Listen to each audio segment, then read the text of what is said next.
Nasamsam ng Bureau of Customs at Philippine National Police ang humigit kumulang 105.5 million pesos na halaga ng smuggled na sigarilyo sa isinagawang operasyon sa Barangay Santa Isabel, Dinalupian, Bataan noong ika-9 ng Enero taong kasalukuyan. Ayon sa Bureau of Customs, ang operasyon ay alinsunod sa direktiba ni Pangulong Ferdinand R. Marcos Jr.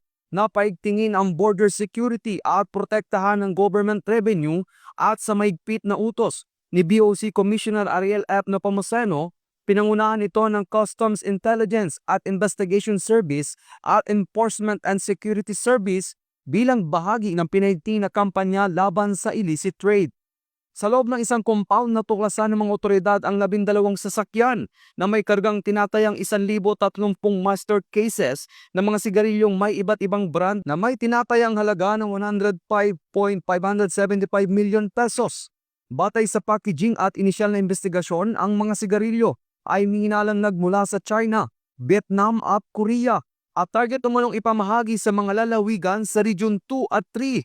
Patuloy ang sinasagawang investigasyon para sa pagsampa ng kaukulang kaso laban sa mga sangkot.